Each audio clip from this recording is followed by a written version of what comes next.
Museum of History Kiev-Pechersk Lavra.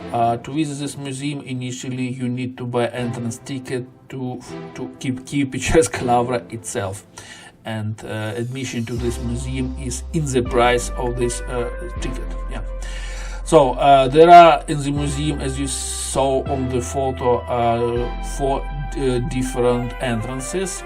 In every entrance you need just to show your ticket to the museum clerk, and every entrance there are one hall and which is dedicated to different periods of history of Lavra. For example, this first hall is dedicated to the foundation of Lavra.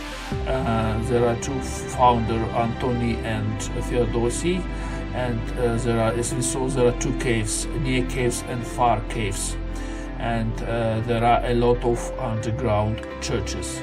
So, as we understood, this is their pictures, 2 founders of Kiev-Pechersk Lavra. And initially there were underground caves because at that time it was very dangerous to build up churches on the ground. The first church were built up in the 1056, as far as I remember. Yeah. Second hall and second period of Lavra, when the Lavra became blossom, it's up to 17th century, when generally the main stone buildings were erected.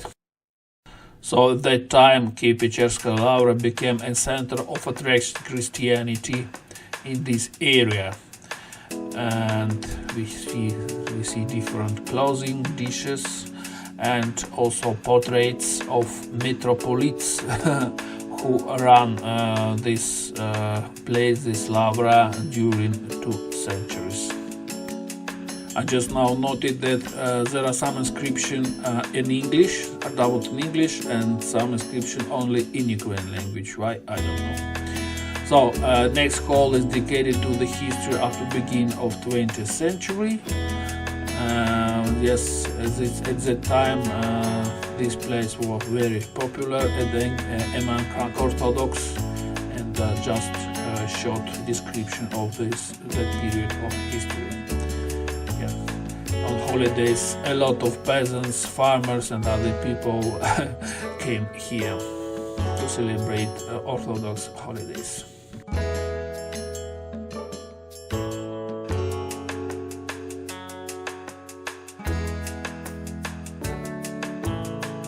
The 4th hall is dedicated to the history of Lavra up to 20th century mostly. Yeah.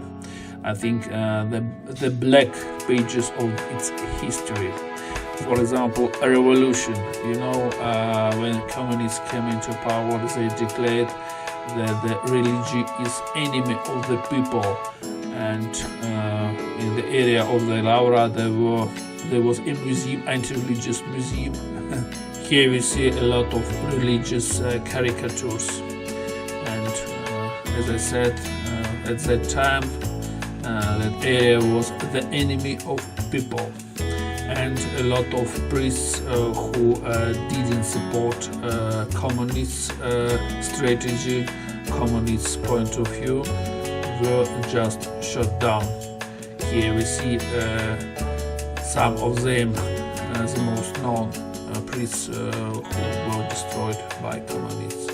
Then Second World War, Nazis take out the loot to Germany, and finally they decided to blow up Assumption Cathedral. On these rare photos we see there is a bell tower of cathedral explosion, yeah, and now there is nothing. Yeah. So after the war, especially this cathedral was without any repairment during maybe 50 years, and there were some archaeological excavations, and only when Ukraine became independent The government donated a lot of money to renovate this and rebuild, not renovate, sorry, rebuild this Pechersk Cathedral. Here are the ruins of this cathedral. And now in this area there is Kiev-Pechersk Museum, so you're welcome to this museum too.